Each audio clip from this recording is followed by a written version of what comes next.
အားလုံးပဲမင်္ဂလာကြပါခင်ဗျာ K.A.E International Facebook page ကနေကြိုဆိုလိုက်ရပါတယ်ကျွန်တော်ကတော့ K.A.E International ရဲ့ CEO ကိုကျော်မင်းစင်ပဲဖြစ်ပါတယ်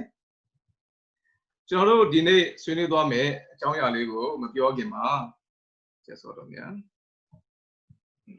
အကြောင်းအရာလေးကိုကျွန်တော်မပြောခင်မှာကျွန်တော်တို့ K.A.E International ကမြန်မာပြည်ကမိတ်ဆွေတွေအတွက်ဘာတွေဝန်ဆောင်မှုတွေပေးနေလဲဆိုတာကိုရှင်းပြပေးပါရစေကျွန်တော်ဒီ K.A.E International အားဆိုရင်မြန်မာနိုင်ငံနဲ့နိုင်ငံတကာကဒီ luxury အင်ချမ်းမြေတွေကိုမြန်မာနိုင်ငံကမိတ်ဆွေတွေမှန်မှန်ကန်ကန်နဲ့ထိုက်တန်ဝယ်ခွင့်ရအောင်ကျွန်တော်တို့ဟာဝန်ဆောင်မှုပေးနေတဲ့ကုမ္ပဏီလည်းဖြစ်ပါတယ်။ဒါအပြင်ဒီကျွန်တော်တို့မှာ Greece, Cyprus, Turkey ပေါ့နော်။ပြီးရင်ကျွန်တော်တို့မှာ Australia, New Zealand, Canada တို့မျိုးအစရှိတဲ့ဒီနိုင်ငံတွေမှာဒီ PR အဲ့နိုင်ငံသား citizen နိုင်ငံသားဘယ်လိုရယူရမလဲဆိုတာကိုသိကျင်တဲ့လူတွေဒါမှမဟုတ်ဘူးဆိုရင်ရှောက်ချင်တဲ့လူတွေအတွက်ကျွန်တော်တို့ကအကြံဉာဏ်ပေးကမယူဘဲပေါ့နော် consultation fee မယူဘဲနဲ့ကျွန်တော်တို့ကအကြံဉာဏ်ပေးနေတဲ့ကုမ္ပဏီလည်းဖြစ်ပါတယ်အဲ့တော့အခုကျွန်တော်ပြောခဲ့တဲ့ဟာတွေအကုန်လုံးကိုကိုတို့မတော်နေတဲ့ဒီအခုဒီညာကြည့်နေတဲ့မိတ်ဆွေတွေအနေနဲ့စိတ်ဝင်စားတယ်ဆိုရင်ကျွန်တော်တို့ဒီ K.A.E International ကိုကျွန်တော်တို့ရဲ့ hotline number ကနေဆက်သွယ်တာပဲဖြစ်ဖြစ်ဒါမှမဟုတ်ရင်ဒီ Facebook page ကနေပဲဆက်သွယ်တာဖြစ်ဖြစ်လုပ်လို့ရပါတယ်လို့သတင်းကောင်းလေးပါပြရစေနောက်ချက်ကဘာလို့ကျွန်တော်တို့ဒီ program တွေလုပ်နေရတာပါလဲ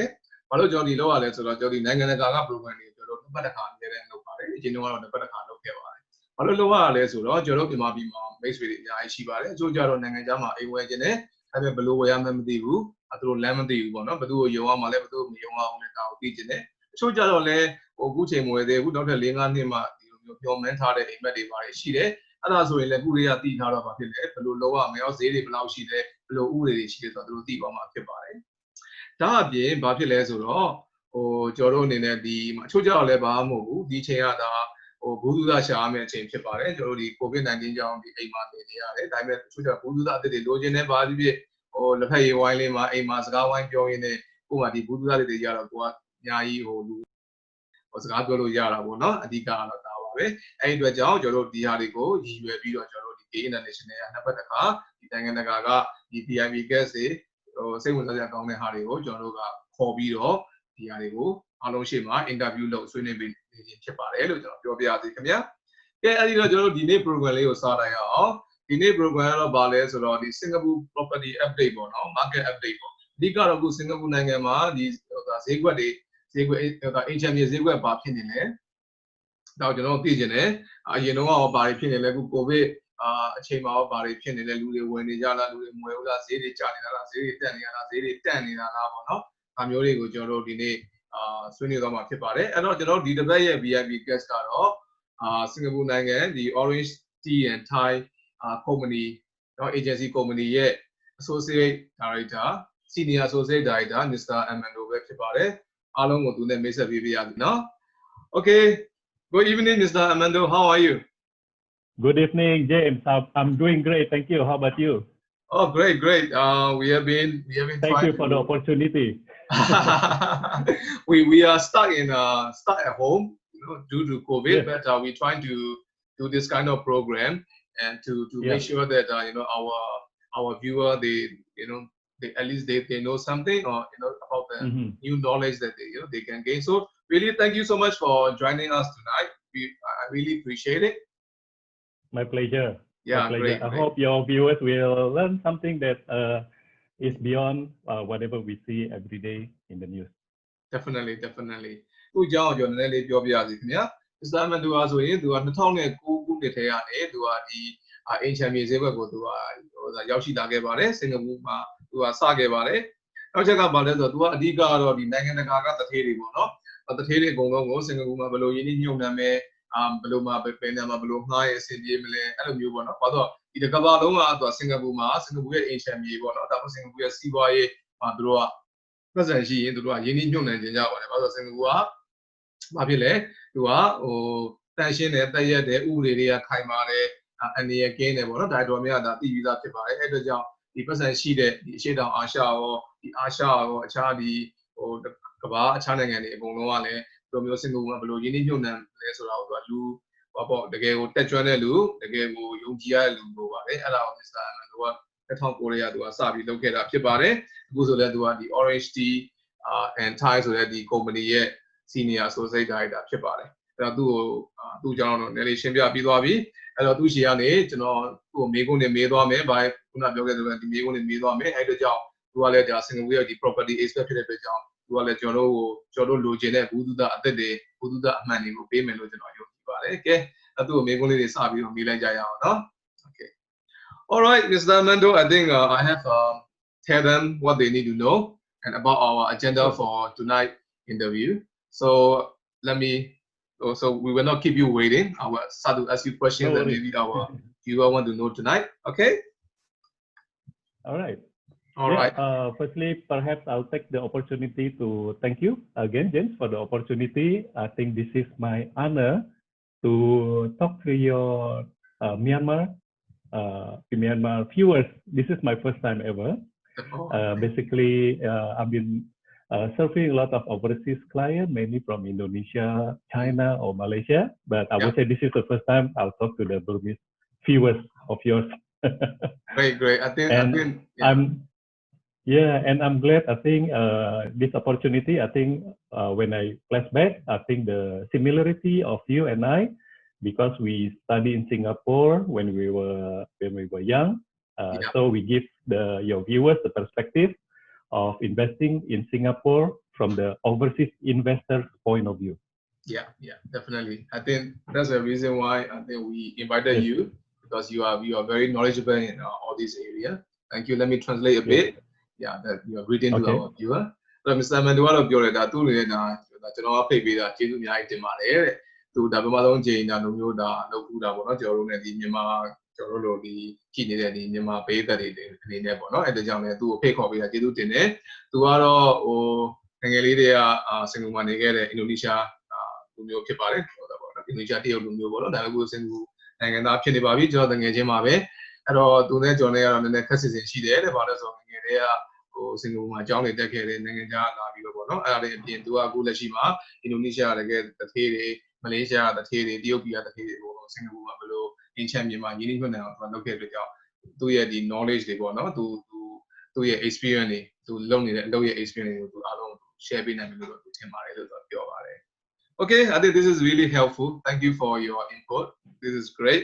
so let's ask you our first question you know I think our viewer maybe some of them they've been to Singapore maybe for holiday maybe for education maybe for a lot of stuff but of course you know it doesn't mean that every time you go to Singapore you know about Singapore in terms of property market and of course in terms of Singapore economy and all those stuff mostly people they go for holiday go for shopping and stuff so our first question to you is you know if I'm the person who are interested in Singapore property in terms of economy and stuff what we need to know about Singapore would you like to share with us okay great okay in terms of what is the need of buying property in Singapore, such as yourself or your viewers, first thing we are thinking about as an investor, right? Yeah. We realize that Singapore is in the transition, or I believe is already have been, is a Switzerland like a Swiss. Singapore is like a Switzerland of Asia, because we want to be safe. We want to locate the safe country where we can put our money without being fearful of what's going on in the world. So we feel a lot of currently because of the geopolitical situation at the moment in terms of our own country even, this is the most important to really think why we want to buy property in Singapore. Now, on top of that, besides of buying property in Singapore, what I suggest to my clients, we also think beyond the purchasing or buying the property in Singapore. Yeah. What are those elements? For example, we see Singapore as a global brand reputation. Like top of the line. Whenever you tell to your friends in the United States, I'm staying in Singapore. oh, you are buying property in Singapore, you have assets in Singapore, and the best part, even if you have business in Singapore, if people know you are doing the business in Singapore, immediately you have a positive reception from this global, globally from your friends overseas. So this is the most important thing that you can tap on. You leverage this reputation of Singapore. Understand. That's good. That's good. That's a very good answer. Okay. Please allow me to translate to some of the viewers that maybe don't understand English. Okay. Thank you. Okay. Sure. Okay. Thanks. Hello, Mr. Amando, Bramado, Mego, Mego, Ada, the Singapore water, Miala, Yabu Metene, Yabu relationship, but don't need out. No, I thought like Yabu also Mele, Tuja, shopping to Jalali, Tuja, the show your Lila, your Shinjara, no, and the John Joe, the Singapore property, the sign a Harry Bari, or DJ Madima Kepare, and the Dredja, or nearly Shimbia Bivana, so to one about your days ago. Singapore ပေါ့နော်ဒါတော်များတော့ဒီပေါ်ရန်ကြည့်မယ်ဆိုရင်ဒါအားလုံးသိကြတယ်ပေါ့နော်ဒီဟိုလှပတယ်တန်ရှင်းတယ်ကျွန်းနိုင်ငံဖြစ်တယ်ဒီလူကြီးအများပေါ့သူ့နိုင်ငံနဲ့သူ့ဟာလည်းတော့ဒါရှိတာပေါ့နော်အဲ့တော့ဒီလောက်ကိုင်းဖင်ကလန်တွေအများကြီးရှိအဲ့ထဲမှာသူကဘာဖြစ်လဲဆိုတော့ဒါစင်ကာပူတော်များကဒီတတိတော်များကသူကဒီ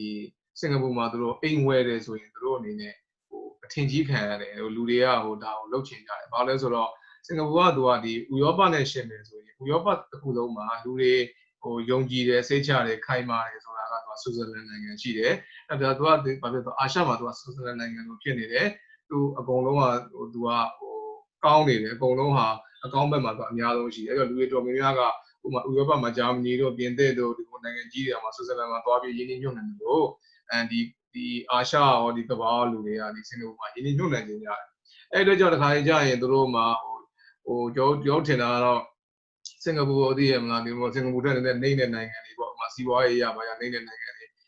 ဒီမြန်မာပြည်တို့မှာလာအိုတို့ကမ္ဘောဒီးယားတို့ကဝယ်တယ်ဒါတော့မဟုတ်ဘူးတစ်ကမ္ဘာလုံးကဝယ်ကြတယ်ဥပမာ US ကလူတွေပါအညာဝယ်မယ်ဆိုရင်တော့မှဘယ်မှာဝယ်မှာလဲစင်ကာပူမှာသူတို့ကဝယ်ကျင်ကြတယ်ဘာဖြစ်လို့လဲဆိုတော့ဒါဟာဟိုကောင်းတယ်သူတို့မှာဒီပစ္စည်းကောင်းတဲ့တခုသူတို့မှာရသွားတာကိုသူတို့အဲ့လိုမျိုးခံစားရတယ်အဲ့လိုမျိုးငင်းဆန်တာမရှိဘူးဥပမာသွားပြီးတော့အင်္ဂလန်လူတယောက်စင်ကာပူမှာအိမ်ဝယ်ပါလားလို့သွားပြီးပြောရဆိုရင်သူကဟာခါတည်ရမလားဒါကြီးဘာမှမကြောက်ဘူးပေါ့သူကအဲ့နေရာဆိုကြီးမှာဝယ်မှာလဲဆိုအဲ့လိုမျိုးမရှိဘူးပေါ့နော်ဒီစင်ကာပူရဲ့ image ကိုကအရင်ကောင်းတယ်ကဘာနဲ့သူကရှင်းလို့ရတဲ့ဟာကိုတွေ့ရတယ်ကဘာပေါ်မှာသူက top class ပေါ့ဗျာတကယ်ဟိုမှာအစင်တန်းမြင့်တဲ့ဟာကိုရှိတယ်နောက်ချက်ကဘာလဲဆိုတော့အချို့ဒီအိမ်ဝယ်ပြီးတော့သူတို့စီးပွားရေးစလုပ်တဲ့ဒီတစ်ထေးလည်းရှိတယ်ဒါကတော့နိုင်ငံပေါင်းများစွာပေါ့နော်သူကတော့ဟိုကျွန်တော်တို့ကလည်းဒီနိုင်ငံခြားဟိုမြန်မာပြည်နိုင်ငံဖြစ်တဲ့သူကလည်းသူကဒီနိုင်ငံခြား client တွေကိုသူက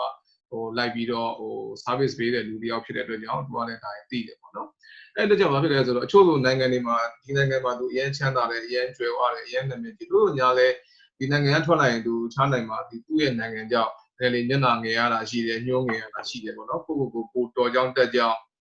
ယုံကြည်ရကြောင်းပြရတာရှိတယ်ဒါပေမဲ့စင်ကာပူမှာသူကစီးပွားရေးလုပ်လိုက်ပြီးသူကအခြေခံလိုက်မယ်ဆိုရင်ဘာဖြစ်လဲဆိုတော့သူ့ရဲ့ဒီဂုံကမြင့်သွားတယ်။စင်ကာပူဂုံကြီးလား။ဒါမျိုးစင်ကာပူကလား။စင်ကာပူဂုံကြီးလားဆိုရင်တော်တော်များများလည်းပါတော့လေ့လာကြတာပေါ့ဗျာ။ဒါပေမဲ့တော်တော်များများမှာဘာဖြစ်လဲ။စစချင်းဝင်တဲ့ခေါင်းထဲမှာဝင်တဲ့ဟာကတော့ဒီကုမ္ပဏီကဖြစ်နိုင်တယ်။ဒီကုမ္ပဏီကမှန်ကန်နိုင်တယ်။ဒီကုမ္ပဏီနဲ့စီးပွားရေးလုပ်ချင်တယ်။ဒီကုမ္ပဏီနဲ့တွဲလုပ်ချင်ကြဆိုတဲ့ဟာမျိုးတွေ့ရပါတယ်လို့ Mr. Amando ကပြောပါတယ်။ Great. I think we started with a very good question and thank you for your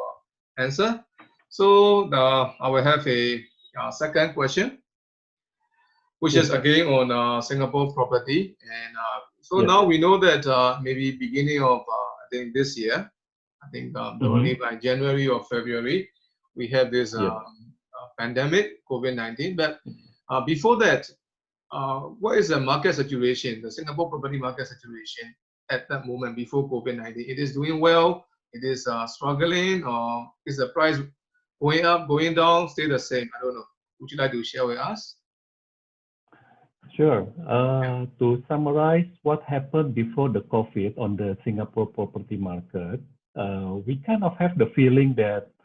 the good times for the past 5 years in terms of the price increase and the sales volume has to be reviewed. And we are glad that the Singapore government have taken a responsible approach, which is to keep raising the additional buyer stamp duty. Additional buyer stamp duty is the tax for foreign investors who want to invest property in Singapore. So gradually, the additional buyer stamp duty increased from 10% to currently into 24%. So for example, if you're buying a property right now, the total stamp duty will be 24%. Okay, what I even a lot of despite of a lot of like complaints about from the foreign investor of how come the stamp duty is very high, but we believe it is for the good of Singapore and its citizens to protect themselves from the current easing of global monetary policy, or perhaps that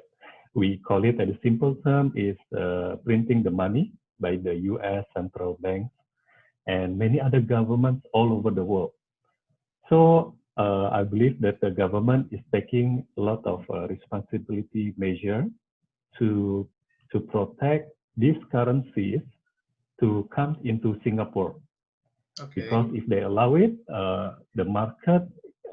will not be will be fluctuate, and it's very difficult to control. So perhaps the price will go up a lot, but it can come down even faster. Understand. Great. Yeah, that's before the COVID. Understand. Okay, great. So I think from your point of view, I think for past 5 years that the market has been going up. There are a lot of foreign investment coming in, but because of that, government trying to control by increasing the stamp duty, right? I think this is yes, correct. Just in case to prevent any unforeseen economic situation, we maybe the government cannot predict it, but we don't know what happened and when. Okay. Great. That's a very good information. Let me translate to our viewer. ကျွန်တော်ဒုတိယမေးခွန်းကျွန်တော်မေးခဲ့ပါတယ် Mr. Amando ပေါ့နော်အဲ့ဒါပါလဲဆိုတော့ဒီကျွန်တော်တို့ဒီနှစ်ပေါ့နော် January February ကစပြီးတော့ဒါ COVID-19 ကတပြေးနဲ့ကမ္ဘာပေါ်မှာဖြစ်လာခဲ့ပါတယ်အဲ့တော့ဒီမဖြစ်ခင်မှာ COVID-19 မဖြစ်ခင်မှာစင်ကာပူရဲ့ဒီအင်ချန်ပီယံဈေးကွက်မှာဖြစ်နေတယ်အဲ့ဒါအပြင်ပေါ့နော်အဲ့ဒါဟိုကောင်းနေလားဒါမှမဟုတ်လဲဝယ်လို့မရှိဘူးလားဒါမှမဟုတ်လဲရက်တက်နေလားဈေးတွေကျနေလားဈေးတက်နေလားကျွန်တော်ကဒါမေးခဲ့ပါတယ်အဲ့တော့ Mr. Amando ကတော့သူကဘာပြန်ပြောလဲဆိုတော့ဒီစင်ကာပူမှာကဒီလွန်ခဲ့တဲ့ဒီ9နှစ်အထိပေါ့နော်ကျွန်တော်ဒီ2020မှာတိုင်းမှာဆိုတော့2015ကနေစပြီးတော့သူကဒီသူတို့နိုင်ငံသားတွေရောဒီအခြားနိုင်ငံတွေရောဝယ်တာအရင်များတယ်ပေါ့နော်ဟိုဈေးကစင်ကာပူကတော့ဒီအတိုင်းပဲဈေးမပေါ်ပါဘူးဒါပေမဲ့ဈေးမပေါ်ပြီမလဲနိုင်ငံကကောင်းတယ်ဒီယုံကြည်စိတ်ချရတယ်ဒီငွေတွေဟာဟိုလို့ခေါ်မလဲမပြောက်ပြဲသွားဘူးပေါ့နော်တော်များအဲ့ဒါကိုသူကစိုးရိမ်တာပေါ့လေကိုရှိတဲ့ချမ်းသာကြွယ်ဝမှုကိုဟိုထိန်းထားခြင်းတဲ့လူတွေကြီးပဲလေဟုတ်တယ်မဟုတ်လားအဲ့အတွက်ကြောင့်ဘာဖြစ်လဲဆိုတော့သူတို့အနေနဲ့ကဒီစင်ကာပူဆိုရကအဲ့လိုမျိုးဖြစ်တဲ့အတွက်ကြောင့်သူကဘာဖြစ်လဲဆိုတော့သူကတတိုင်းမလွတ်ထားဘူးပေါ့နော်သူကမလွတ်ထားဘာမလွတ်ထားလဲဆိုတော့သူကဒီဈေးရဆိုတက်သွားမယ်ပေါ့နော်ဘာလို့ဝဲလူတွေကရမ်းများတယ်အဲ့လိုမျိုးအရမ်းများတယ်ဆိုရင်သူကဘာဖြစ်လဲဆိုတော့ဟိုဈေးတွေကတက်တာတော့ဟုတ်တယ်အရန်တက်သွားမယ်ပေါ့နော်လူတွေကဈေးကစားကြတယ်ဒါပေမဲ့ပြန်ကြရင်ပိုထိနာတယ်လို့ဒါစတာအမှန်တော့ပြောပါဒါလည်းစင်ကာပူဆိုရသိတယ်အကျိုးမြန်မာပြည်ကဒါလည်းနည်းနည်းလေးဖြစ်နေတဲ့ဟာမျိုးတော့ကျွန်တော်တွေ့ရတယ်တက်တာတော့တက်တာပဲဟိုးနဲ့တက်သွားဒါပေမဲ့ပြန်ကြတဲ့အချိန်မှာဟိုကတက်တာတဲ့ဆိုင်ရင်တော့ပိုကြတာပိုပြီးတော့နှုံထားပိုများတယ်လို့ဒါစတာအမှန်တော့ပြောရတယ်အဲ့ဒါတော့စင်ကာပူဆိုရတော့သိပြီးသားဖြစ်တယ်အဲ့ဒါကြောင့်သူကဘာဖြစ်လဲဆိုတော့သူကဒီအခွန်တွေပေါ့နော်ဒီဝယ်ကုန်တွေသူကတိုးကောက်တယ်အဲ့တော့ဥမာအခုစင်ကာပူမှာဆိုရင်နိုင်ငံသားပေါ့နော်ကျွန်တော်မြန်မာနိုင်ငံသားပဲဖြစ်ဖြစ်တရုတ်ပြည်နိုင်ငံသားဖြစ်အင်ဒိုနီးရှားဖြစ်မလေးရှားဖြစ်ဖြစ်သူတို့ကစင်ကာပူမှာအိမ်ဝယ်မယ်ဆိုရင်အိမ်တရင်ရဲ့တန်ဖိုးရဲ့24%ကိုအခွန်ဆောင်ရပါတယ်အဲ့ဒါစင်ကာပူမှာသူက stamp duty fee လို့ခေါ်ပါတယ်အရင်တော့အဲ့လောက်ဈေးမရှိခဲ့ပါဘူးအခုဆိုရင်24%ရှိပါတယ်အဲ့တော့ Mr. Amando ကလည်းပြောတယ်သူ့ရဲ့ customer တွေပါမေးတယ်ပေါ့နော်သူတပြည့်တရုတ်ပြည်ဝယ်တော့ဝယ်ကြတယ်ဘာလို့24%နဲ့ပေါ့နော်အရင်များတယ်ပါညာပေါ့အဲ့ကျတော့အဓိကတော့ဘာလဲဆိုတော့ဒီစင်ကာပူဆိုရကထိန်းထားခြင်းဖြစ်တယ်ဆိုတော့တကယ်ပတ်စံရှိတဲ့လူတွေတကယ်ဝယ်ကြမယ်ပြီးရင်တို့မှာဟိုတမရောင်းလိုက်လုပ်လိုက်မလို့ဘူးတကယ်မျက်မှောင်မလို့ဆိုလို့ကျွန်တော်အခွင့်အရေးပဲ24%ပေးရတယ်ဆိုတော့ဒီတဲ့မျက်မှောင်မလို့တို့ကဟိုဝယ်ခြင်းဖြစ်တယ်အမျက်လည်းမျက်တယ်ပေါ့နော်ဒါပေမဲ့အရင်ကြီးတော့ဝုန်းတိုင်းဒီနေ့ဝယ်မတက်ပြန်ရောင်းလို့ရတဲ့ဟာတော့မဟုတ်ဘူးပါအဲ့ဒီတို့က ထိန်းထားခြင်းဖြစ်ပါတယ်အဲလိုဆိုတော့သူကဒီမတိုင်မီတွေကဒါအစိုးရထိန်းတာဘာလဲဆိုတော့ဒီလိုမျိုးတွေဖြစ်လာခဲ့မယ်ဆိုရင်ဘာဖြစ်လဲသူကကြိုတင်ကာဝယ်ထားတဲ့အနေနဲ့ဒါစင်စိုးရတော့အရင်တော်ပါတယ်ပေါ့နော်ဉာဏ်ရှိရတော့ဒါ Mr. သူကပြောခဲ့ပါတယ် Great I think this is something that even I don't think about it so I think all your answers are really good even Thank very you. Something that very useful even for me also yeah thank you yeah that's why we keep learning I also learn from you all right so I think the follow-up question my third question to you is so you know that now COVID is happening you know of course in Singapore I think our government do a very strict measure for past a few months and now is maybe like one day only 9 to 10 cases, right? But in other countries, they are like first wave, their second wave, and they are third wave, and all this stuff. So, and of course, because of that, you know, it's not only one or two countries, or not only Asia. The whole world is suffering from this pandemic, COVID-19. So, what happened right now to Singapore? Of course, we cannot talk about the whole world. We invite you because of you are expert in Singapore property. So, at this moment, what is happening in Singapore property market? Please share with us. Oh, sure. Okay, in general, what's going on with Singapore property market in terms of the sales of new development or resale? Since June, this transaction volume, amazingly, it increased by hundreds of percent in terms of the sales developer sales, and even 200% on the resale side. Wow. Okay. Yes. So this is what's going on at the moment. We kind of expected from what I asked from the local investor, like local Singaporean buyers. They believe that they see it as an opportunity because there's no traveling by foreign investors. There's no traveling by air. Foreign market basically is very slow because they cannot come to Singapore to pick up the unit. Of course. And also the price discount by the developers and also by the current economic situation. Those local buyers who are ready in cash or with a bank loan, they decided to move in. They feel this is the moment they have been waiting for several years. Now, from the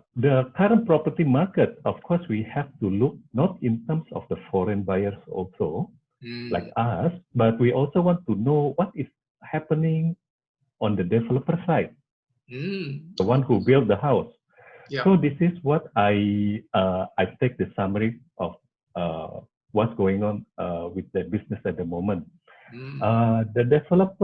Singapore developer, the profit margin is pretty thin in terms because people are currently price sensitive also. At this current market condition, they cannot raise price too much. Okay. And because of this COVID, the big part of it, the development process is being stopped because the labor, what's happening in Singapore, in the workers' dormitories, a lot of people are diagnosed with COVID. So the government decided to quarantine all these laborers or the workers. So for many months. So basically, a lot of development in Singapore is being stopped for several months. Now, the implication after this situation settled in terms of labor who are diagnosed positive with COVID-19 is they have to go through a lot of working protocols, COVID protocols, right? Which it will increase the labor cost again. That's number one. Okay, that's quite soon. I mean, the labor cost is going to take place very soon. And then number two, developers, when they are building a house, an apartment, they need raw materials such as cement, for example, cables, all those materials you need to build an apartment, right? And in such small countries, definitely Singapore has to import from overseas this raw material. And because of this COVID, government restriction all over the world, from Malaysia, where we get the raw material, or maybe from Myanmar. I don't know what we are getting from Myanmar. We get sand. Sand. The sand from Myanmar. Yeah. So, yeah, the cost of this raw material keep increasing, definitely. So, what they foresee, if these things going on, definitely they have to adjust the price starting. I mean, not starting, right? But it will be gradual. It could increase to 20%. Oh, okay. This is because of these stress factors. True. Great. It's very knowledgeable. Please allow me to share with our viewer. Yeah. Sure. Yeah. အဲ့တော့ကျွန်တော် Mr. Amando တတိယမေးခွန်းမေးခဲ့တယ်။ဟုတ်ပြီ။အဲ့တော့ကျွန်တော်တို့မှာ COVID-19 မတိုင်မီကတော့စင်ကာပူရဲ့ဈေးကွက်ကတို့ရှိတယ်။အဲ့တော့အခုဒီအချိန်ရောဘာတွေဖြစ်နေလဲ။နော်ဈေးကွက်တွေကျသွားပြီလား။တက်နေရလား။တက်နေရလား။ဘူးမှဝယ်မဲ့လို့မရှိဘူးလား။အဲ့ဒါကိုကျွန်တော်မေးခဲ့တယ်။ပြီးတော့လည်းဘာကြောင့်ဒါတွေဖြစ်ရလဲပေါ့နော်။အဓိကကတော့အဲ့တော့ Mr. Amando ကပြောတယ်သူဥစ္စာပေါ့စင်ကာပူကသူကဒီMarch April လောက်ကစပြီးတော့သူတကယ် COVID-19 ဆိုးဆိုးဝါးဝါဖြစ်ခဲ့တယ်ပေါ့နော်။ဖြစ်ခဲ့တဲ့ဟာလည်းသူကစင်ကာပူလူမျိုးကရှာတယ်။အဓိကတော့ဒီနိုင်ငံခြားပြန်လာတဲ့စင်ကာပူလူမျိုးတွေနည်းနည်းပါးဖြစ်တယ်။ပြီးတော့စင်ကာပူမှာဒီမျိုး PR တို့ဒီ work permit holder ဒါတွေအကုန်လုံးကနိုင်ငံခြားပြန်လာတွေရှိတယ်။ပြီးဘယ်လိုဖြစ်ကြလဲဆိုတော့စင်ကာပူမှာကသိတဲ့အတိုင်းပဲချမ်းသာတယ်ဆိုတော့အလုပ်ကျန်းလုပ်တယ်ဆိုရင်နိုင်ငံခြားသားပဲလုပ်ကြတာပေါ့နော်။ကျွန်တော်တို့မြန်မာတို့ဘင်္ဂလားဒေ့ရှ်တို့ဒီမျိုးစုံပေါ့အဲ့လိုမျိုးပဲလုပ်ကြတာ။အဲ့တော့စင်ကာပူမှာကဒီ9000ကျော်ကိုဖြစ်တော်ကြတယ်9000လောက်ကဘာဖြစ်လဲဆိုတော့ဒီနိုင်ငံခြားသားတွေများတယ်။ဘာလို့လဲဆိုတော့သူတို့ကဒီ dormitory လို့ခေါ်တဲ့ဒီသူတို့ရဲ့ဒီအဆောင်တွေမှာနေရတာ။အဆောင်တွေဆိုတော့သိတယ်တစ်ထေးမဟုတ်တော့လဲ3ဆင့်တို့2ဆင့်တို့ဒီအခန်းတစ်ခန်းမှာအဲ့လိုမျိုးကတင်နေနဲ့ပူပေါင်းနေရတော့ကိုပင်းတဲ့သူအကြိုက်တွေ့တာပေါ့ဗျာ။အဲ့လိုမျိုးဖြစ်တယ်။အဲ့အတွက်ကြောင့်သူတို့ဆေးစီကတော့ဝဲချင်တာမွဲချင်တာပေါ့နော်။အပြင်တော်ထွက်လို့မရဘူးဒီသူတို့ဆိုဒီမှာမှတ်ပုံတွေပိုင်းနဲ့ပြပြီးတော့ scan ဖတ်ပြီးတော့ထွက်ရတယ်ဆိုတော့ဆေးစားတော့ဒီဂျွန်တီကတော့ဘယ်လိုခေါ်မလဲဘာမှမရှိတော့ဘူးပေါ့။ဒါပေမဲ့အခုဒီနှစ်ဂျွန်ကနေစပြီးဒီချိန်ထိမှာဘာတွေ့ရလဲဆိုတော့အရင်ဒီ COVID-19 မတိုင်မီရတဲ့စားရဲဆိုရင်သူကအသစ်နဲ့အဟောင်းဆေးဆိုတာရှိပါတယ်။ဒါဥစ္စာပေါ့ developer ဆေးဆိုခေါ်တာပေါ့နော်။ပြီးတော့အဟောင်းကတော့ resale လို့ခေါ်တာပေါ့။ developer ဆေးဆိုတာဘာကိုပြောရလဲဆိုတော့စင်ကာပူမှာသူကဒီသူတကယ်တော့ကွန်ဒိုတွေအများကြီးပဲလေစင်ကာပူကကွန်ဒိုတွေကြိုက်ကြတယ်ဘာလို့လဲဆိုတော့မြေကဆေးကြီးတယ်အဲ့တော့ကွန်ဒိုစောက်ကြတာပေါ့နော်။အဲ့လိုမျိုးဒီကွန်ဒိုအသစ်ပေါ့နော်။ခုမှ off plan ပေါ့။ခုမှကြိုပွိုင်းကိုစရောက်နေဆိုတာ developer ဆေးလို့ပြောပါလေ။ developer ဆေးကဒီ COVID မတိုင်မီဒီဘယ်လိုခေါ်မလဲ January February ရတဲ့စရင်ဂျွန်ကနေစပြီးဒီချိန်ထိ100%တက်သွားတာအောင်မြင်ရတယ်။တဆကြောတက်သွားတယ်ပေါ့နော်။အရင်တော့တစ်ခန်းဝယ်ခုဆိုလူတွေက2ခန်းဝယ်ကြတယ်။ဒါမှမဟုတ်လည်းအရင်တော့လူက1ယောက်ဝယ်ခုဆိုရင်သူက2ယောက်ဝယ်ကြတယ်။အဲ့လိုမျိုးသူတွေ့ရတယ်။ဒါအသစ်ရောင်းတဲ့ဟာပေါ့အသစ်အိမ်ကြီးပေါ့နော်။ခုမှစရောင်းတဲ့ဟာတွေအဟောင်းတွေကြတော့အဟောင်းဆိုတာဆိုမှပြီးသားဟာဖြစ်မယ်။ချိုးဆိုကြတော့ကျွန်တော်မြန်မာပြည်မှာလို့ပေါ့ကျွန်တော်ဒီအိမ်မှာနေတယ်9နှစ်လောက်နေပြီးတော့အခုဒီအိမ်ကိုကျွန်တော်ပြန်ရောင်းနေပေါ့အမြတ်နဲ့ပြန်ရောင်းနေပေါ့နော်။အဲ့ဒါကြတော့သူကဒီ resale လို့ခေါ်တာပေါ့နော်။အဲ့ဒီ resale ကြတော့ဘာဖြစ်လဲဆိုတော့200%တောင်မှသူကတက်သွားတယ်။ဆိုတော့ကျွန်တော်တို့မှအံ့ဩပါတယ်ဟာဘယ်လိုဖြစ်တာလဲပေါ့ဘယ်လိုမျိုးဖြစ်တဲ့ကျွန်တော်မြန်မာပြည်နဲ့နည်းနည်းလေးထူးခြားနေလေမြန်မာပြည်မှာဆိုအခုဆိုရင်တော်တော်ငြိမ်သွားတာကိုတွေ့ရတယ်ဒါတော့ကျွန်တော်ရဲ့personal တည်တဲ့ဟာပေါ့နော်ကျွန်တော်လည်းမှားရင်မှားမယ်ဒါပေမဲ့အဲ့လိုဆိုတော့နေမှာတွေ့ဘယ်လိုဖြစ်ကြလဲဆိုတော့သူကဘာပြောပြလဲဆိုတော့အဓိကတမချက်ကစင်ကာပူရဲ့သမိုင်းဒီနှစ်ပေါင်း20လောက်အတွင်းမှာပေါ့နော်စင်ကာပူကဘာလို့ဆိုတော့သူကအရင်တည်းကသူအောင်မြင်ခဲ့တဲ့နိုင်ငံဖြစ်တယ်နာမည်ကြီးတဲ့နိုင်ငံဖြစ်တယ်ကမ္ဘာလုံးကနေလာဝဲနိုင်ငံသားတွေအများကြီးပဲအဲ့တော့ဒီအချိန်မှာဘာဖြစ်သွားလဲဆိုတော့ကိုဗစ်ကြောင့်ဘယ်တော့ပဲပတ်စံချမ်းသာဘယ်တော့ပဲထေးပေါ့နော်လာစင်ကာပူကိုလာလို့မရတော့အဲ့ဒါနေမို့တော့ငွေလွှဲတာတွေပိုင်းညာတွေအကုန်လုံးအခက်အခဲတွေဖြစ်ကုန်အဲ့ဒါကြောင့်ဘာဖြစ်လဲဆိုတော့အခုစင်ကာပူမှာအခုဒီအသစ်သူသဖြင့်အသစ်တို့ဒီအဟောင်းတို့ဒီကွန်ဒိုတွေအားတွေပိုင်း HMA မှာရောင်းမယ်ဆိုရင်နိုင်ငံသားနဲ့ရှင်စရာမလိုတော့စင်ကာပူလူမျိုးတွေနေတဲ့ပထမဆုံးချိန်သူတို့ဘဝမှာသူတို့လူမျိုးချင်းပဲသူတို့နိုင်ငံသားချင်းပဲလူစီရလို့တော့တယ်နိုင်ငံသားတွေလည်းသူတို့ရှင်စရာမလိုတော့တဲ့အတွက်ကြောင့်ဘာဖြစ်လဲဆိုတော့စင်ကာပူလူမျိုးတော်များကသူကထွက်ပြီးတော့ဝယ်ကြတယ်အဲ့ဒါဘာမှတစ်ချက်သူရှင်စရာမလိုတော့ဘူးဆိုတော့ကိုကြိုက်တာကိုဝယ်လို့ရတယ်အရင်တော့ဆိုပို့ကမ်းမရှိတော့ဘူးသူများယူသွားတာမျိုးတွေရှိလာတယ်နောက်ကျတော့ဘာလဲဆိုတော့ဒီလူတွေရဲ့developer တွေရဲ့ဘလောက်တန်ဖိုးရှိတယ်ဆိုတာကို Singaporeမျိုးတွေကသိပြီးသားဖြစ်ဆိုလိုချင်တာဒီမြေကိုဝယ်တယ်ဘယ်လောက်ထက်ဆောက်လို့ရမယ်ဘယ်နှကန်းထွက်မယ်အဲ့နှကန်းမှာ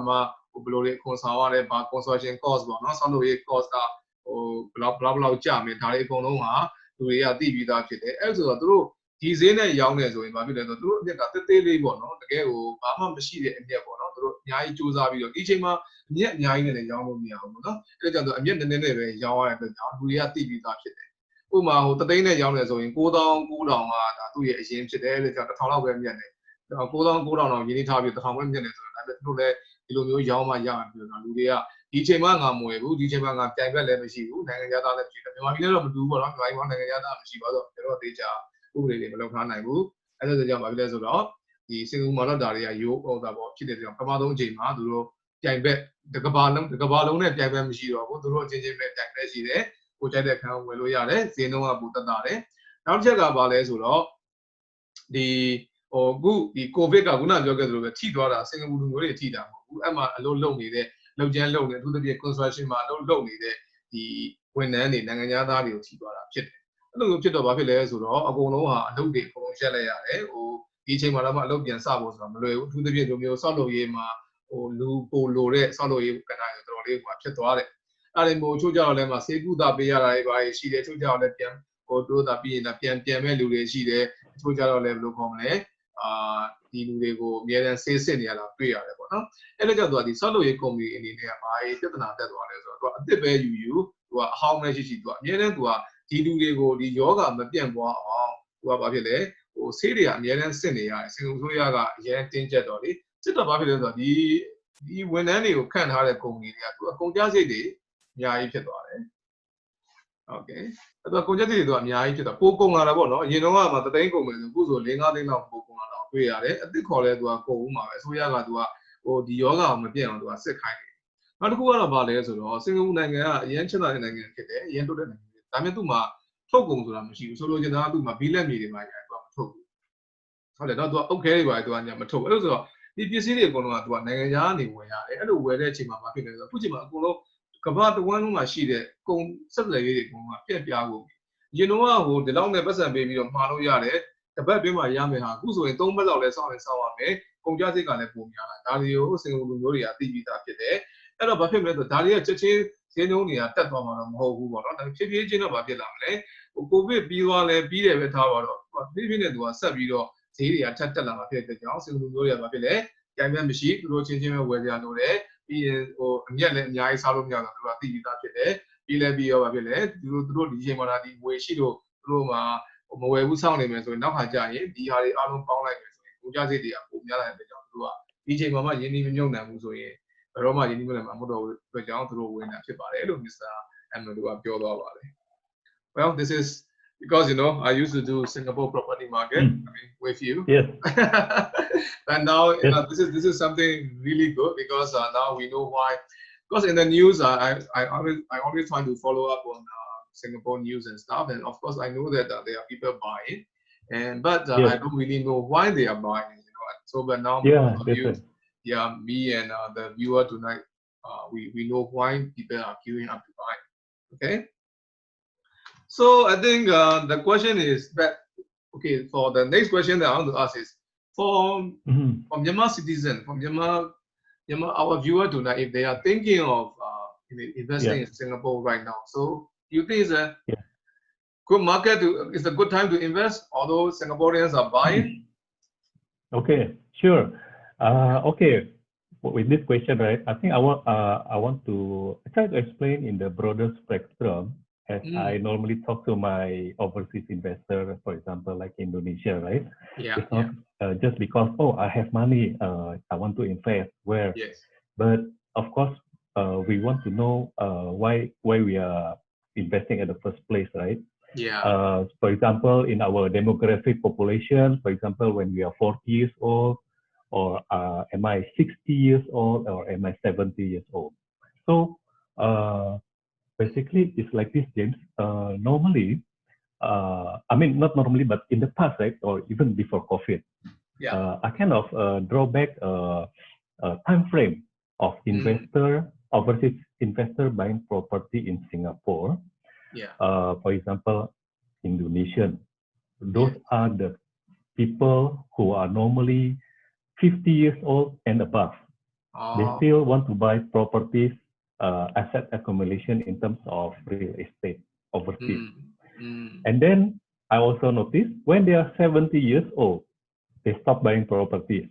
because they are retiring, they want to enjoy life, they come to Singapore just to do medical checkup and all those things. Even though in the 50s, they in the 50 years old, they come to Singapore to do a medical checkup as well. On top of that, they realize, for example, like you and me, maybe our parents at the time when they in the mid 40s or mid 50s, they're thinking, maybe I will give an opportunity, a new dimension, a new door dimension. So my kids, when they grow up, they will have a choice whether they want to stay in the home country or they can go global.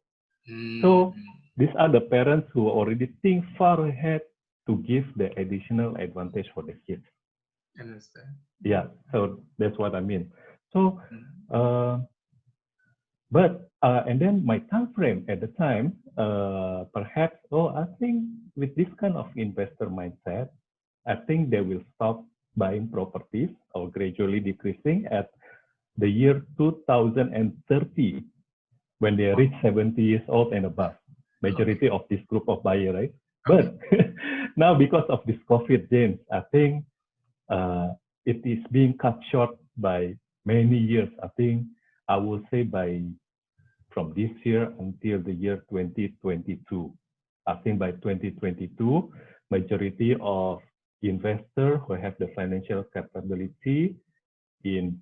your own home countries is done. They all set. The person who are not prepared,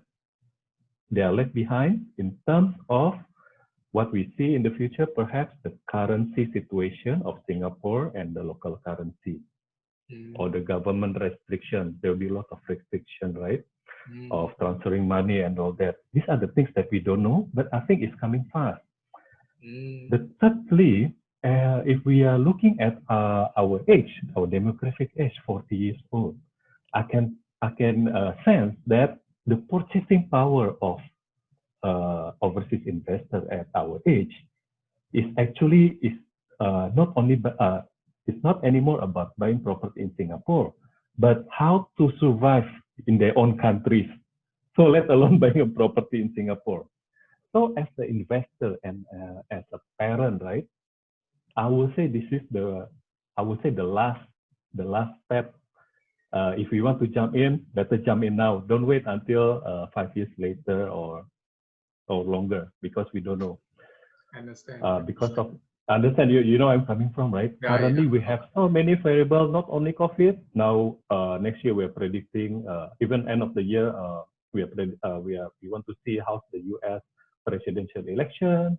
and then we have factors on the geopolitical situation in the South China Sea between the U.S. and the China, military conflicts, and then all these things are we have to really take into consideration. So actually for me, this is the real driving factor. So it's like you really have to open up your you really have to take action and buy Singapore properties more than ever. I serve a lot of parents in their 60s and 70s, right? So they kind of some hesitation, which is normal. What the feedback I received from them, Armando, I buy property in Singapore, yeah, but I still believe,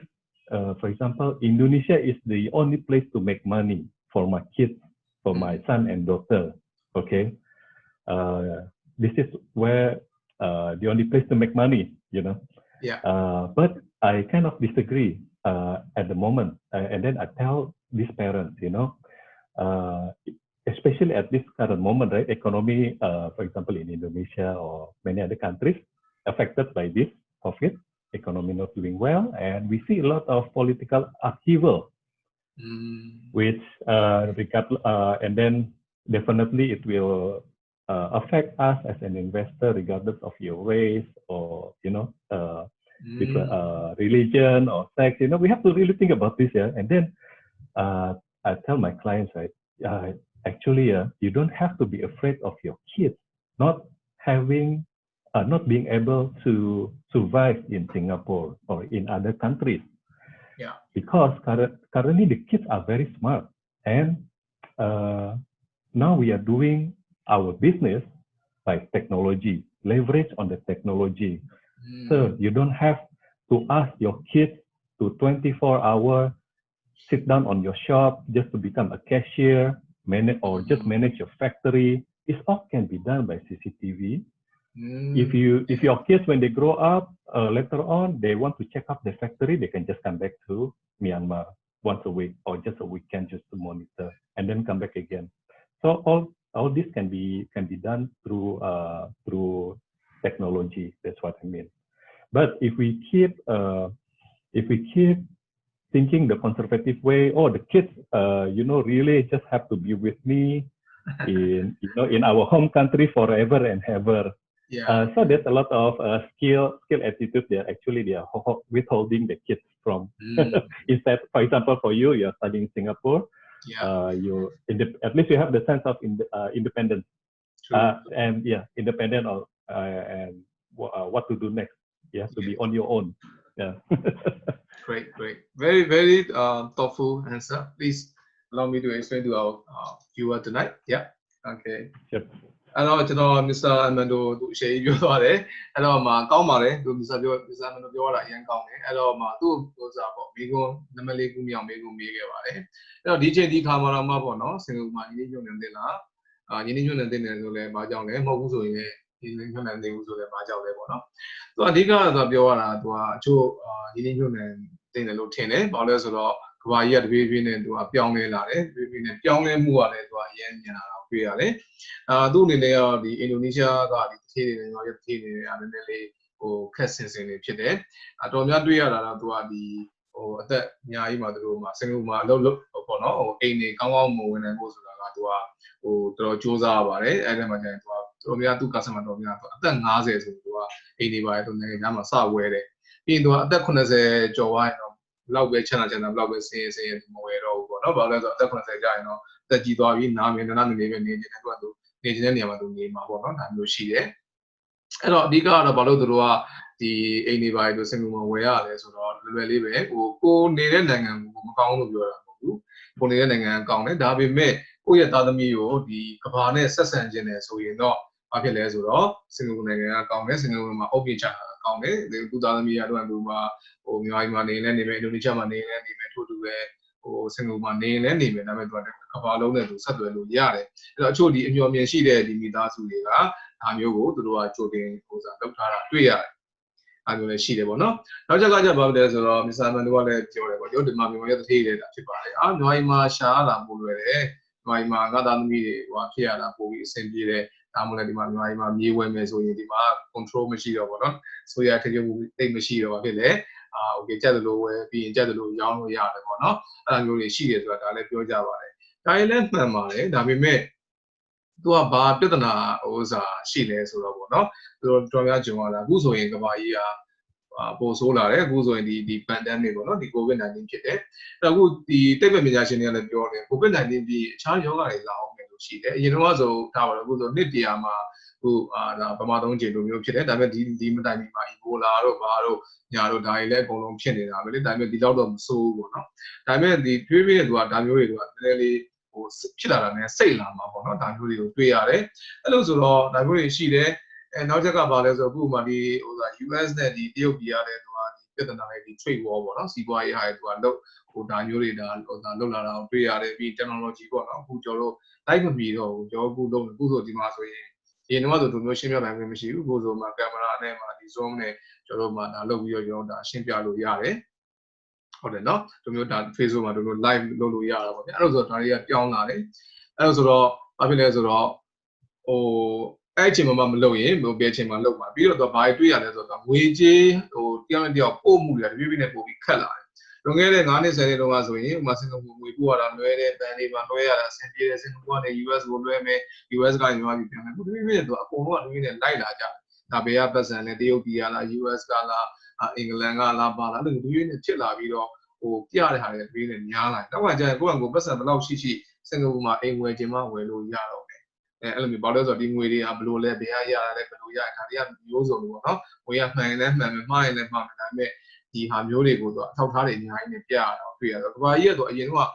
ကျင်းသွားပြီးတော့ချိတဲ့သူတွေအကုန်လုံးရှိရတယ်တပိနဲ့ပါကဘာကြီးကပြန်ကျဲလာပြန်တယ်ပြန်တယောက်စီးပွားရေးမလုပ်ချင်ဘူးဘာဘူးညာဘူးဒီ trend တွေပေါ့နော်ဒီဖြစ်နေတဲ့ဒီစီးပွားရေး trend တွေကိုဒါတွေ့ရတယ်လို့ဒါအမှန်တော့ပြောပါသူတက်ဒီဟာတွေကိုသူရှင်းပြတယ်နောက်ချက်ကဘာလဲဆိုတော့ဒီနိုင်ငံတွေအချို့နိုင်ငံတွေဟုတ်တယ်အချို့ဒီအခွင့်အရေးနိုင်ငံတွေမှာအချို့နေရာတွေမှာစီးပွားရေးလုပ်ရတာပို့ပြီးတော့လွယ်တယ်ဒါမှမဟုတ်လည်းပို့ပြီးတော့အညံ့ရတာကိုတွေ့ရတယ်ပေါ့နော်ဒါပေမဲ့ဘာဖြစ်လဲဆိုတော့ဒီလိုမျိုးဟာပြေးပြီးနေဖြစ်လာတော့အခုဆိုရင်သူတကယ်ဒီပတ်စံမရှိတဲ့နိုင်ငံတွေမှာဆန္ဒပြမှုတွေဖြစ်လာတဲ့အမီးရှို့မှုတွေဖြစ်လာအခုဆိုရင်အင်ဒိုနီးရှားမှာလည်းဒါမျိုးရှိတယ်မြန်မာပြည်မှာလည်းအခုလည်းမဖြစ်သေးဘူးเนาะကံကောင်းထောက်မှာဆိုတော့ဒါပေမဲ့အကြမ်းပါကစ္စတန်ဒါမျိုးစုံပေါ့เนาะအကုန်လုံးမှာဥရောပမှာလည်းပြင်သစ်တို့အင်္ဂလန်တို့မှာလည်းဆန္ဒပြပွဲ US မှာလည်းဆန္ဒပြဘာလို့လဲဆိုတော့ဒါမျိုးတွေဖြစ်လာလူတွေကဆင်းရဲလာကြတယ်အမျိုးစုံဖြစ်တယ်မီးတွေရှို့တယ်ကိုပိုင်တဲ့အဆောက်အဦတွေပါလေအကုန်လုံးမီးရှို့ဖြစ်တယ်ဆိုတော့ဒီဟာမျိုးတွေတွေ့ရတယ်ပေါ့စင်ကာပူမှာဒါမရှိဘူးပေါ့အဲ့လိုဆိုတော့ဟုတ်တယ်ကိုယ့်ရဲ့အိမ်နိုင်ငံကဘယ်လိုခေါ်မလဲပတ်စံရှားတာလွဲတယ်ဥပမာပို့ပြီးတော့ရှားတာလည်းပို့မြက်တယ်လို့ဖြစ်တယ်ဆိုရင်တော့မှဒီလိုမျိုးဟာတွေစက်တိုက်ဖြစ်နေမယ်ဒီလိုမျိုးတွေဖြစ်နေမယ်ဆိုရင်ဘယ်လိုစီးပွားရေးရှားကြမှာလဲဟုတ်တယ်မလားကိုယ့်ရဲ့မှာဘယ်လိုလုပ်ကြမလဲကိုသားသမီးက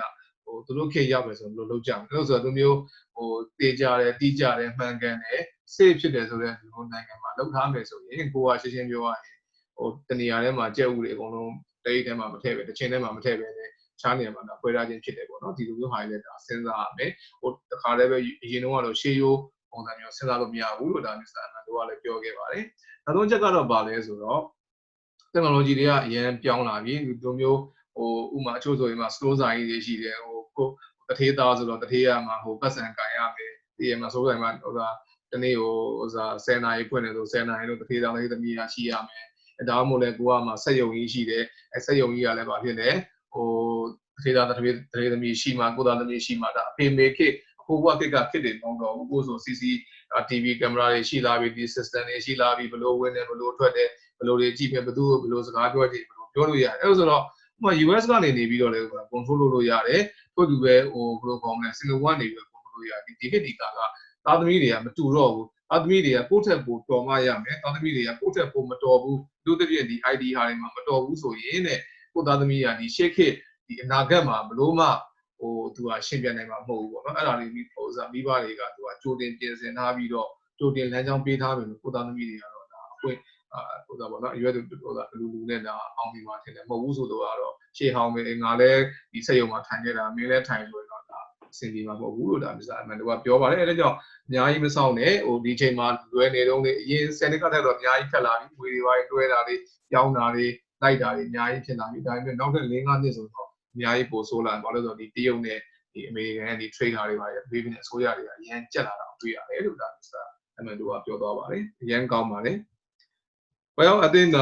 thank you for answering all our questions, and these are really knowledgeable. Thank you so much. My pleasure. So we talk a bit more about in terms of taxation and all those stuff. So let's say if they buy a property in Singapore, so we know that it depends on what they buy and what is the cost. What about other costs that they have to consider in Singapore, Mr. Mendo? Sorry, could you repeat what other? Well, the other costs, if they buy a property, like is there any like tax? Just now you mentioned about 24%. Sure. Is there any other things that they have to consider before they buy? Oh, sure. Okay. Definitely the big part of this purchase is to pay tax, which is the 24%, just now I mentioned. And this is quite a huge sum for many new investors. Again, I keep reminding our clients that historically, let's take a short history for the past 10 years in terms of the local currency, for example, rupiah, which is Indonesian currency. Those buyers who buy 10 years ago, so basically we see our local currency depreciate against Sing dollar for as high as above 30%. Wow. So that's why we mentioned in the beginning that 24% is actually to gauge against this currency devaluation in our home countries. The advantage we feel at the current, it's a real situation because of this COVID-19. Some investors who need to sell their Singapore property because they need urgent cash for back home. Even though the price a little bit drop, basically if they buy 10 years ago, nobody makes any loss. But even though they sell at break even in terms of Sing dollar, and then when they transfer back the money Sing dollar to the local currency, they still make capital gain. And the best about this capital gain is not being taxed. There's no capital gain tax. Okay. That's the most attractive part of buying property in Singapore. Yeah, understand. Yeah. What about I think we have a lawyer fee and any other costs that they have to. Yeah, sure. Lawyer fee, I would say is normal. The lawyer or notary fee, service fee of from $2,500 or into higher depending on the property that you purchase. I understand. Yeah. Understand. Okay, great. Ken, thank you. Let me. Thank you. Yeah, let me explain to them. အဲ့ဆိုကျွန်တော်ချားပါ course တွေပေါ့နော်ထိုက်ရှိတယ်ဆိုတော့အိမ်အခုစင်ကာပူမှာယင်းနှိမ့်ညွှန်တယ်မယ်ကိုနေဖို့ပဲဖြစ်ဘာဖြစ်ယင်းနှိမ့်ညွှန်တယ်ဖို့ဖြစ်ဝယ်မယ်ဆိုရင်အဓိကကတော့ဒီ course ကတော့ဒီခုနပြောသလိုပဲဝယ်တဲ့အခွန်24%ပေးရပါတယ်အဲ့ဆိုတော့ဟိုတော်များတော့ဒါများလို့ပြောကြတယ်ဒါပေမဲ့စင်ကာပူမှာဝယ်ခြင်းလေဆိုရင်တော့ဒီတိုင်းပဲသွားအောင်ပါပေါ့နော်ဒါပေမဲ့ Islamic တို့ကတခုသူ့ရဲ့မှာဒီ Asia ရဲ့ဟိုတထေးတွေရဲ့ဟာမျိုးသွားတယ်လေဥပမာလေးတော့ပြောရပါတယ်အဲ့ဒါမပြောရလဲဆိုတော့ဒီအင်ဒိုနီးရှားလွန်ခဲ့တဲ့10နှစ်ကပေါ့နော်ဟိုစားပေါ့ဒီလူတွေဝယ်ခဲ့ကြတယ်နောက်လွန်ခဲ့တဲ့4-5နှစ်ကရင်တို့မှဝယ်ခဲ့ကြတယ်24%ပေးရတယ်โอเคမကျေနပ်ဘူးပေါ့ဗျဒါပေမဲ့ပေးကြတယ်ပေါ့ကြိုက်တယ်ပေါ့ဝယ်ခြင်းတယ်ပေါ့ဒါပေမဲ့ဖြစ်ဆိုအဲ့ငွေတွေအကုန်လုံးကိုဟိုစားအင်ဒိုနီးရှားမှာထားရမယ်ဆိုရင်အင်ဒိုနီးရှားငွေနဲ့စင်ကာပူငွေဟာဒီ4-5နှစ်အတွင်းမှာတော့ဘယ်လောက်ကွာသွားလဲဆိုတော့30%လုံးကွာသွားပါတယ်ဆိုလိုချင်တာကိုကဒီအင်ဒိုနီးရှားငွေရူပီယာကိုကထိန်းထားမယ်ဆိုရင်ဘာဖြစ်လဲဆိုတော့စင်ကာပူငွေနဲ့ကြည့်တယ်ဆိုတော့ရင်တော့ဆိုရင်ဟိုမှာထားပါတော့ဟိုခေါ်မလဲ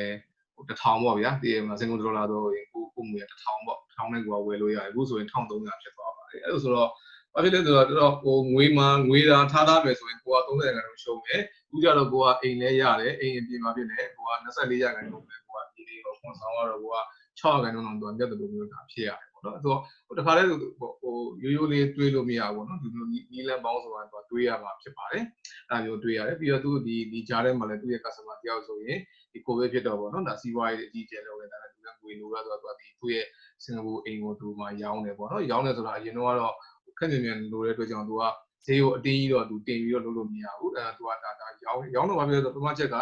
သူလွန်ခဲ့တဲ့သူက10နှစ်တောင်ဝယ်ထားတာအဲ့ဒါသူကပိုပြီးမြတ်တယ်အဲ့ဒါပထမတစ်ချက်နောက်ချက်ကကျတော့ဘာဖြစ်လဲဆိုတော့ဒုတိယချက်ကျတော့သူဝယ်ထားလို့ပါဒီဥစ္စာဒီဟိုနော်ရူပီယာနဲ့သူကရူပီနဲ့ sorry ဟိုပေါ့ဥစ္စာဝယ်ရတယ်ရူပီယာနဲ့ဝယ်ရတဲ့အတွက်ကြောင့်ဘာဖြစ်လဲဆိုတော့သူကဒီတခုရှိတာကအဲ့တုန်းကဝယ်ထားတဲ့ဈေးကဒီလောက်ပေါ့နော်ဥကျကြပါဖြစ်လဲသူကစင်ကာပူငွေကနေဒီအင်ဒိုနီးရှားငွေကိုပြန်လဲပြောင်းရောဘာဖြစ်သွားလဲသူကပိုမြတ်ပေါ့အဲ့လိုတော့နှစ်ခုမြတ်တာပေါ့စင်ကာပူကဒီဟိုမြတ်တဲ့အိမ်ရဲ့အမြတ်ငွေလည်းရှိတယ်အဲ့ဒါပြီးဘာဖြစ်လဲကျွန်တော်တို့ဒီဟိုဟာသူ့နိုင်ငံမှာပြန်ပြီးတော့ငွေပြန်လဲတဲ့အချိန်မှာ exchange ပြန်လုပ်တဲ့အချိန်မှာလည်းအဲ့မှာသူကမြတ်တာဟုတ်တာတွေ့ရတယ်ပေါ့နော်အဲ့ဒါလေးတွေကိုကြည့်ပြီးတော့ဒါလုပ်လို့ရတယ်ဥပမာအမြတ်ကိုပဲလုံးဝစိတ်ဝင်စားကျန်တဲ့ဟာတွေ factor တွေပေါ့ခုနပြောခဲ့ကျွန်တော်ဆွေးနွေးခဲ့တဲ့ဟာတွေအကုန်လုံးစဉ်းစားအောင်ဆိုရင်စင်ကာပူကဒါမဆိုးဘူးပေါ့လေအဲ့လိုမျိုးတွေတော့ဒါရှိပါတယ်24%နောက်ချက်ကတော့ဒီဟိုပေါ့ရှေ့နေလိုပါတယ်ရှေ့နေကတော့သူကဟိုဝယ်တဲ့ပုံမှာမူတည်ပြီးတော့ဟိုဒါဖြစ်ပြီးတော့သူကတော့ဟိုပေါ့စင်ကာပူဒေါ်လာ2500နဲ့စပါလို့ပြောပါတယ်အဲနောက်ဆုံးကောင်းတာတော့ဘာလို့ဆိုတော့ဒီစင်ကာပူမှာ capital gain tax မရှိပါဘူး capital gain tax ဆိုတာဘာကိုပြောချင်တာလဲကိုကမှ3000နဲ့ဝယ်တယ်3500နဲ့ကိုပြန်ရောင်းရဆိုရင်နိုင်ငံတော်တော်များများပါသူကအဲ့ဒီမြက်တဲ့ဟို3500ကိုသူကအခွန်ဆောင်ခိုင်းပါတယ်ဥပမာ20တို့10တို့30လောက်ဒီသူတို့မှဆောင်ခိုင်းပါတယ်စင်ကာပူမှာအဲ့ဒီ capital gain tax မရှိပါဘူးကိုကမှ3သိန်းနဲ့ဝယ်တယ်3သိန်းဝယ်ရဆိုအဲ့ဒီဟိုဒီ9000ပေါ့နော်ဒီ9000ကဒါကိုယ့်ရဲ့အမြတ်ကြီးပါပဲကိုယ့်ရဲ့အထဲကိုဒါထည့်သွားလို့ရပါတယ်ဆိုတော့ဒါလေးဒါဟိုသိတင်ပါပြီ Okay ဟုတ်ပါပြီအဲ့တော့လေးမပြောခင်မှာကျွန်တော်တို့ဒီမြန်မာပြည်မှာလည်းဒီလိုပါပဲအခုတော့ဟုတ်တယ်စင်ကာပူဒေါ်လာဈေးကမြန်မာငွေနဲ့ကြည့်မယ်ဆိုရင်ကျနေတယ်900ကျွန်တော်မမှားဆို960 950ပဲရှိတယ်ကျွန်တော်ဟိုးရင်တော့လဲတော့ဆိုစင်ကာပူဒေါ်လာဈေးကဒေါ်လာမြန်မာငွေ80လောက်ရှိတာဖြစ်သွားတယ်ဆိုတော့အများဆုံး1150တောက်ပြီးဖြစ်သွားတယ်ပေါ့နော်ဒါကြီးလည်းဒါကြည့်လို့ရကျွန်တော်အဲ့တော့မြန်မာငွေသိမ်းထားမယ်ဆိုရင်လည်းဟိုအထူးသဖြင့်နိုင်ငံမှမသွားဘူးဆိုရင်တော့လည်းအဆင်ပြေတာပေါ့နော်မြန်မာပြည်ငွေကြေးပေါက်ပေါက်မှုကမြန်မာပြည်မှာလည်းခံစားရတယ်ဒါပေမဲ့နိုင်ငံခြားရေးပိုင်းသွားမယ်ဆိုတော့ကိုကလဲရတဲ့ဒီငွေတွေကအများနဲ့များလာတော့တွေ့ရတယ်ပေါ့နော်ကိုဗစ်မှာလည်းနည်းနည်းဒါပြန်ကျသွားတော့တွေ့ရပါဒါတော့ကျွန်တော်ရဲ့ experience ရ share လုပ်ခြင်းဖြစ်ပါတယ် All right thank you for answering all our questions. I only have one last question. My pleasure. So because I don't want to take so much of your time. So the last question is that I believe, of course, your company have so many projects that, of course, can offer to everybody. I think these are all very good projects. Is there any one or two projects that you think that Myanmar buyers should look out and maybe they can consider this kind of project? Yeah. Yeah, okay. In order to take advantage of this situation where the market has not totally recovered, I feel that if we have the means, we try to look for the central area. I mean, not in the luxury areas such as Orchard Road, not necessarily at Marina area, but you might want to take a look at District 10, for example, Bukit Timah. Bukit Timah, they have a new downtown line, MRT, accessible. I would say it is all-purpose investment asset allocation because this Bukit Timah, the price has been very stable all these years and still consider a luxury residential market for the higher income Singaporeans. Where your neighbor will be tycoons. We work in the, private developer before, so we know that our ex-boss, say in Bukit Timah as well. A lot of other tycoons, a lot of high-profile civil servants. Who work in the government. And for our kids, if you really want your kids to study in Singapore. I mean, if your kids can start early, why don't you start thinking of putting your kids in the best environment school education system in Bukit Timah, because this Bukit Timah have more than top 10 schools in Singapore. So that's why I will say it's a still good proposition. Potential price will go up. It's very, very high from here. Because the government is doing the rejuvenation of the area in terms of the convenience for live, work, and play. I mean, for play, that for example, the government really add up a lot of infrastructure for us to do exercise, for running, and dedicated cycling path. That's quite huge in Singapore. Yeah. Okay, great. So in terms of the project, I think your viewers can ask you directly what are the projects. It will be, I will say it will be the 4th Avenue, which is good for investment rental-wise because it's just 20 meters from MRT. And if your investor like a freehold property, next to that 6th Avenue MRT, we have project called Royal Green. And that is freehold. It's very hard to find. Only 5% of the land supply being freehold in Singapore at the moment. So it's very rare. I understand. Great. Thank you so much for sharing. Of course, appreciate it. Anybody interested, so please stick around. Let me translate a bit. Then after that, we will say a few more words. And after that, you can say your final words. Thanks for joining us tonight. And after that, we will call it a goodbye. Okay? Sure. Okay. Yeah. Okay. Thanks. Hello, Mr. Amando. You're not so big on me get about it. Hello, about it. So, သူတို့အနေနဲ့အခုချိန်မှာဆိုမှစင်ကူမှာဘယ်မှာဝယ်တင်လဲပေါ့နော်ဘယ်လို project တွေပါရှိလဲပေါ့နော် အဲ့လိုဆိုတော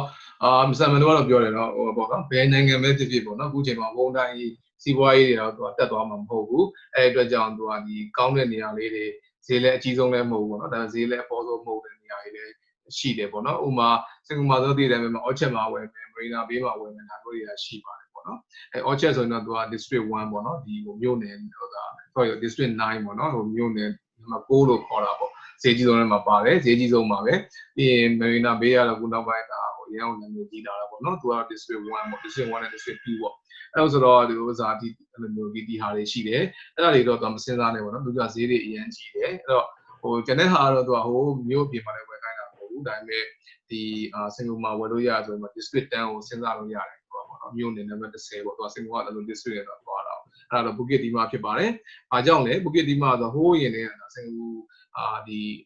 ီစင်ကာပူရဲ့ဒီလူမျိုးတွေနဲ့သူအရင်နာမည်ကြီးတယ်ဟိုနိုင်ငံသားမွေလို့ဆိုတာမှာစင်ကာပူလူမျိုးတွေအများကြီးဝယ်ကြတယ်ဘာဖြစ်လို့လဲဆိုတော့ Bukit Timah မှာမြို့တဲနဲ့လူနေပဲ Orchard လို့ပြောတယ်သူကဒီဖြစ်တယ်ပြီးတော့လူနေအိမ်တွေသူကအရင်များတယ်လူနေအိမ်တွေနေကြတယ်ဆိုတော့ဥမာစင်ကာပူရဲ့တကယ်အချမ်းသာဆုံးအထေးတွေရဲ့အိမ်တွေအကုန်လုံးBukit Timahမှာဖြစ်တယ်ဒါတွေကဟိုနာမည်တော့မပြောတော့ပါဘူးကျွန်တော်လည်းသိတယ်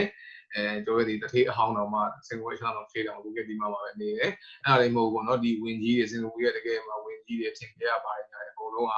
သူတို့ကလည်းဒီ Bukit Timah ဒီနေရာမှာနေကြတယ်ပေါ့เนาะအဲ့ဒါဆိုတော့အဲ့တော့ပြောတာလည်းတော့ Bukit Timah ဆိုတာဘာညာဆိုတာသိပြီးထင်ပါတယ်ပြီးတော့ Bukit Timah မှာလည်းခု MRT line တွေပါညာတွေ